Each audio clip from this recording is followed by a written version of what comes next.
En una cultura que estimula constantemente el deseo, más consumo, más éxito, más reconocimiento, la mente queda fácilmente atrapada en un ciclo de expectativas y frustraciones. Más de 2000 años después, la pregunta sigue siendo la misma. Si entendemos el origen del sufrimiento, ¿podemos aprender también a liberarnos de él?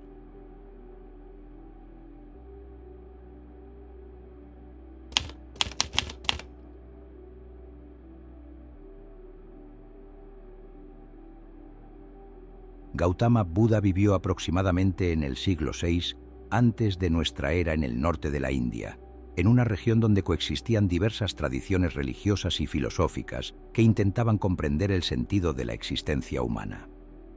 Según la tradición, nació en el seno de una familia noble y recibió el nombre de Siddhartha Gautama. Durante su juventud, creció rodeado de comodidades, protegido de las dificultades más duras de la vida. Sin embargo, esa protección no pudo durar para siempre. En algún momento entró en contacto con realidades que transformarían profundamente su forma de ver el mundo: la enfermedad, la vejez y la muerte.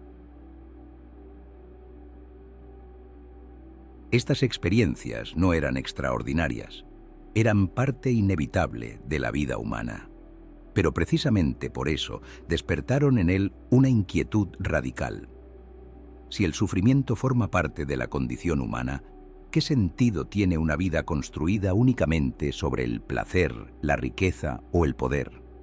Esta pregunta lo llevó a abandonar su vida anterior y a emprender una búsqueda espiritual. Durante años exploró diferentes caminos que en su época se consideraban vías hacia la liberación: prácticas ascéticas rigurosas, disciplinas de meditación y enseñanzas de distintos maestros. Sin embargo, ninguna de estas prácticas parecía ofrecer una respuesta definitiva. Algunos caminos proponían un ascetismo extremo que debilitaba el cuerpo sin aportar verdadera comprensión. Otros prometían conocimientos metafísicos que no resolvían el problema fundamental del sufrimiento.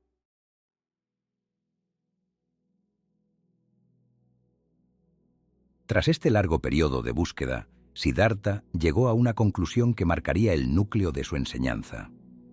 El problema central de la existencia humana no es un misterio abstracto, sino una experiencia concreta que todos conocemos: el sufrimiento. Según la tradición budista, la comprensión decisiva llegó durante una profunda meditación bajo un árbol que más tarde sería conocido como el árbol de Bodhi. Allí alcanzó lo que el budismo describe como iluminación, una comprensión directa de las causas del sufrimiento y del camino que permite liberarse de él. A partir de ese momento comenzó a ser conocido como Buda, un término que significa el despierto o el que ha despertado.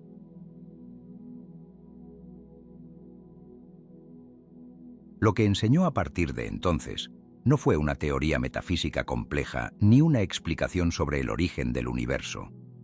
Su enseñanza se centró en algo mucho más inmediato: comprender por qué los seres humanos sufren y cómo es posible transformar esa relación con el sufrimiento.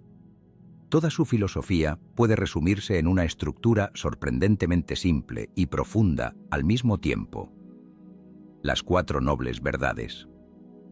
Y la primera de ellas comienza con una afirmación que, a primera vista, puede parecer evidente, pero que contiene una profundidad radical: la vida humana está marcada por el sufrimiento.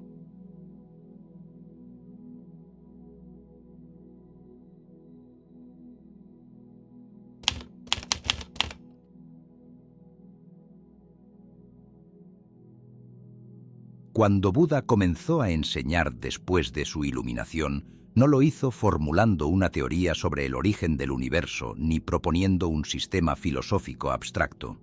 Su enseñanza empezó con una observación mucho más directa: la vida humana está atravesada por el sufrimiento. Esta afirmación constituye la primera de las 4 nobles verdades, el núcleo de toda la enseñanza budista. Sin embargo, para comprender su alcance, es necesario entender qué significa realmente la palabra que Buda utiliza para describir esta realidad: dukkha.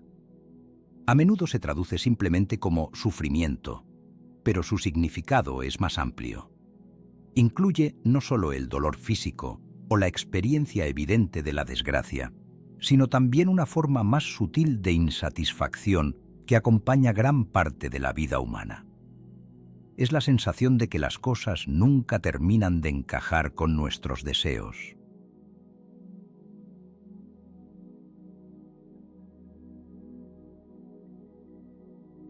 Existen formas evidentes de dukkha. La enfermedad, la vejez y la muerte forman parte inevitable de la existencia. También lo hacen la pérdida de aquello que apreciamos o el encuentro con situaciones que preferiríamos evitar. Pero Buda observa algo aún más profundo. Incluso los momentos agradables contienen una forma de sufrimiento. Aquello que produce placer o alegría no permanece para siempre. Las experiencias cambian, las relaciones se transforman, las circunstancias se modifican. Y en ese cambio inevitable aparece una inquietud constante. Lo que hoy produce satisfacción, mañana puede desaparecer. Por eso el sufrimiento no se limita a los episodios dolorosos de la vida. También se manifiesta en la inestabilidad de aquello que consideramos feliz. La vida se encuentra en movimiento continuo, mientras que la mente humana tiende a buscar seguridad y permanencia. El reconocimiento de esta realidad no pretende ser una visión pesimista de la existencia. Para Buda, aceptar el sufrimiento es simplemente el primer paso hacia su comprensión. Del mismo modo que un médico necesita reconocer una enfermedad antes de tratarla, la filosofía budista comienza identificando con claridad el problema fundamental de la vida humana. Una vez reconocida esta realidad, surge la pregunta decisiva. Si el sufrimiento forma parte de la existencia, ¿de dónde proviene realmente? ¿Es simplemente inevitable o tiene una causa que pueda comprenderse? Es precisamente en este punto donde aparece la segunda de las 4 nobles verdades.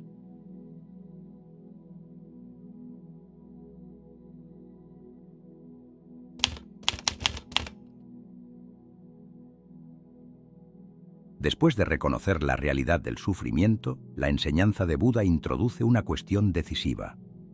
Si el sufrimiento forma parte de la experiencia humana, ¿de dónde proviene realmente?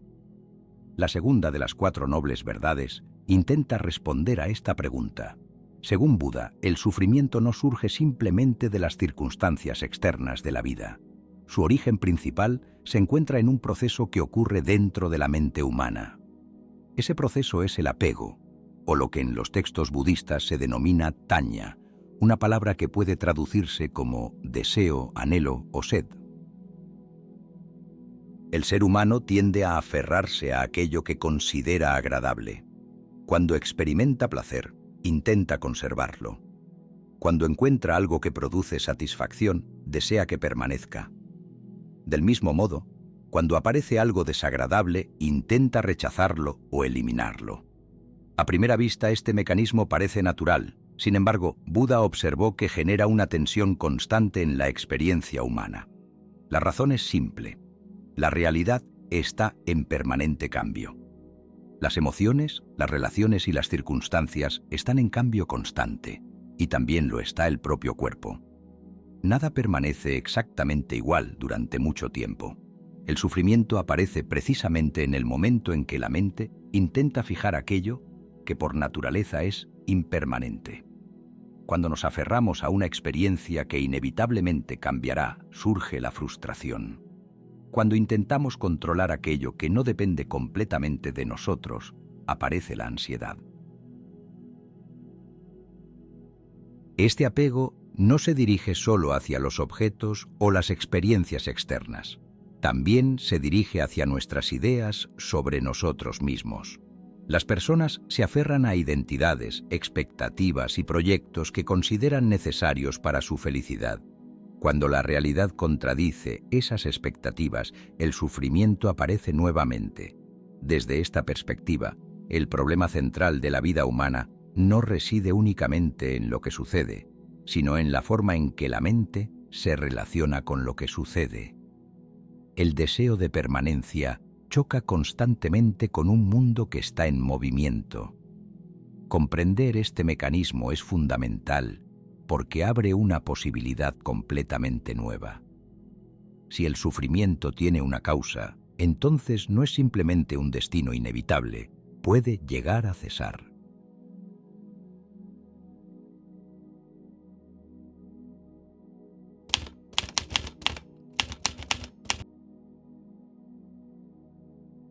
Si el sufrimiento surge del apego y del deseo, la enseñanza de Gautama Buda introduce una conclusión decisiva.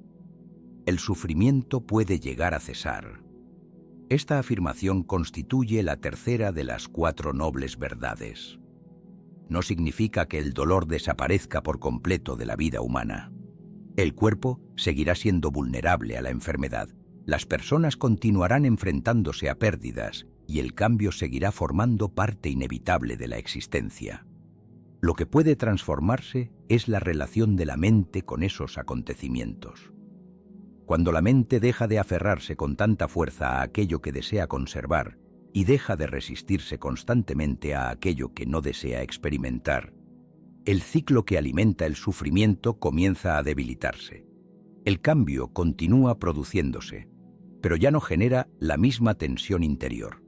El punto central de esta enseñanza es que el sufrimiento no depende únicamente de lo que ocurre, sino de la forma en que la mente reacciona ante lo que ocurre. Cuando el apego pierde fuerza, la mente deja de resistirse al cambio. Las experiencias siguen apareciendo y desapareciendo, pero ya no son vividas como amenazas constantes ni como posesiones que deban mantenerse a cualquier precio. En el budismo, esta transformación interior recibe el nombre de nirvana. La palabra puede traducirse como extinción o apagamiento, pero no se refiere a la desaparición de la persona ni a un estado de vacío absoluto. Describe más bien la extinción del impulso que mantiene vivo el ciclo del apego y del sufrimiento. Cuando ese impulso se debilita, la mente deja de estar atrapada en el deseo constante de aferrarse o de rechazar. La experiencia se vuelve más abierta, más tranquila y menos dominada por la ansiedad que produce la necesidad de controlar el mundo. Sin embargo, reconocer que el sufrimiento puede cesar no significa que esa transformación ocurra automáticamente. No basta con comprender la idea de manera intelectual. Por eso la enseñanza de Buda incluye también una cuarta verdad, que describe el camino práctico que permite cultivar esa liberación.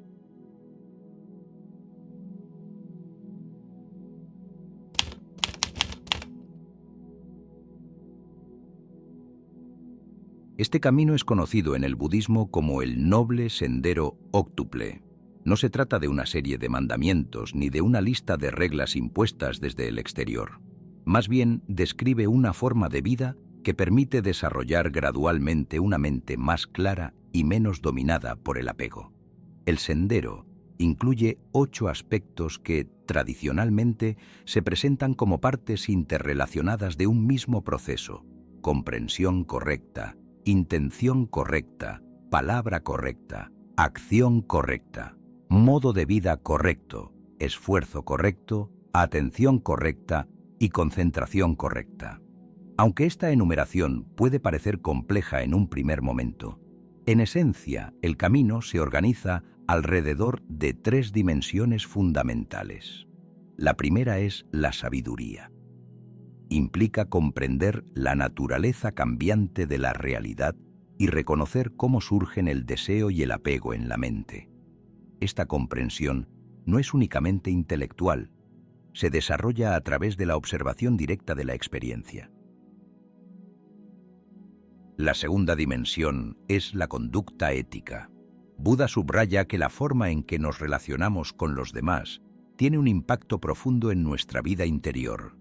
Acciones como la violencia, el engaño o la explotación generan conflicto y agitación mental, mientras que una conducta basada en la honestidad y el respeto crea condiciones más favorables para la claridad interior. La tercera dimensión es la disciplina mental, que incluye prácticas de atención y meditación. A través de ellas, la mente aprende a observar sus propios procesos con mayor estabilidad. Los pensamientos, emociones y deseos pueden ser vistos con más claridad, lo que permite reconocer cómo aparecen y cómo desaparecen. En este sentido, el camino propuesto por Buda no consiste en escapar del mundo, ni en eliminar la vida emocional.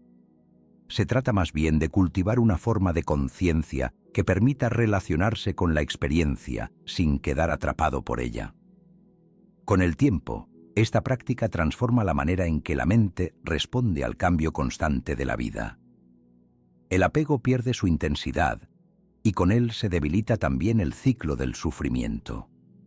Así, las 4 nobles verdades forman una estructura completa. Reconocen el problema, identifican su causa, afirman la posibilidad de superarlo y describen el camino que conduce a esa transformación. Pero aunque estas enseñanzas surgieron hace más de 2000 años, su relevancia no pertenece únicamente al pasado.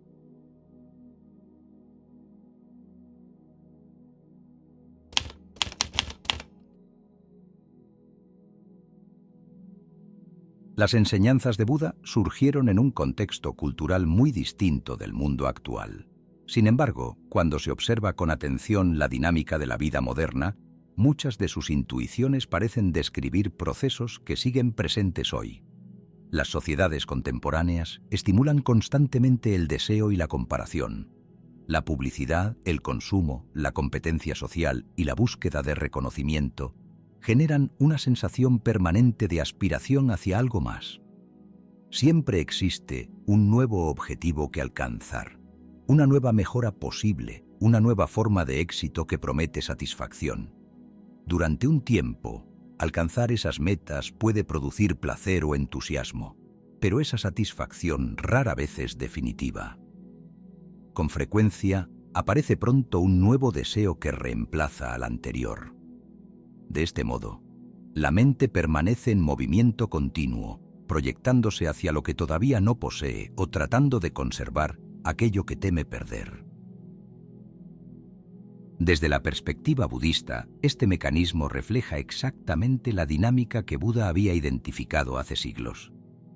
Cuando la felicidad depende completamente de la obtención o la conservación de ciertas condiciones externas, la mente se vuelve vulnerable al cambio constante de la realidad. Esto no significa que el budismo proponga rechazar los deseos o abandonar toda actividad en el mundo. Más bien, invita a observar con mayor claridad cómo surgen esos deseos y cómo influyen en nuestra experiencia. En una cultura que a menudo presenta la satisfacción como el resultado de acumular más experiencias, más logros o más reconocimiento, la enseñanza de Buda propone una perspectiva diferente. Sugiere que el problema no se encuentra únicamente en aquello que nos falta, sino en la forma en que nos aferramos a lo que creemos necesitar. Comprender esta dinámica no elimina automáticamente el sufrimiento de la vida humana, pero puede transformar la relación que tenemos con él, y esa transformación comienza con una observación sencilla. Cuando la mente aprende a relacionarse con la experiencia sin aferrarse a ella con tanta intensidad, el ciclo de insatisfacción que domina gran parte de la vida humana comienza a perder su fuerza.